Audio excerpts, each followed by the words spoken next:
ડાંગ જિલ્લામાં વિશ્વ પર્યાવરણ દિવસની ઉજવણીના ભાગરૂપે રેલી ડાંગ વહીવટીતંત્ર દ્વારા 22 મેથી 5 જૂન સુધી પ્લાસ્ટિક મુક્ત અભિયાન.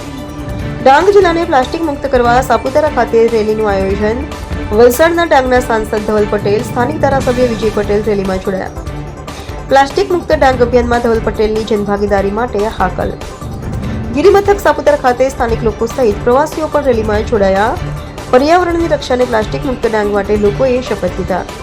પ્રધાનમંત્રીના પર્યાવરણ બચાવવાના ઝુંબેશમાં ડાંગ પણ સામેલ.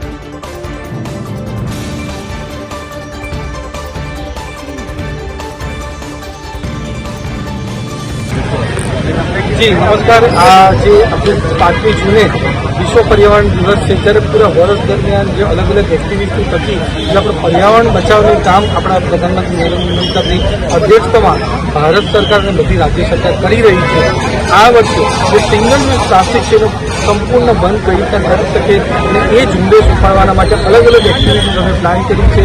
આપણે પ્લાસ્ટિક બંધ કરીએ તો એના ઉપર બીજી કયા વસ્તુ આપણે ઉપયોગ કરી શકીએ છીએ એનું આપણે અવેરનેસનો પ્રોગ્રામ આજે અમે વલસાડ ડાંગ જિલ્લાના અંતર્ગત સાપુતારા કર્યું હતું। આપણે મોટી સંખ્યામાં રેલી કરી હતી, લોકો સ્વયં તો જોડાયા હતા અને બધાએ આજે પ્રતિજ્ઞા લીધી છે કે સિંગલ યુઝ પ્લાસ્ટિક આવનાર વર્ષ સંપૂર્ણ બંધ કરીને જે ઓર્ગેનિક છે, જેવા આપણા જેટલા પણ પદાર્થો છે જેના થકી આપણે પર્યાવરણનો બચાવ થઈ શકે એના માટે પૂરું આજે અમે નરેન્દ્ર મોદી સાહેબની અધ્યક્ષતામાં જે ભારત સરકાર ઝુંબેશ ઉપાડી છે તેમાં ઘણા લોકોએ પ્રતિક્રિયા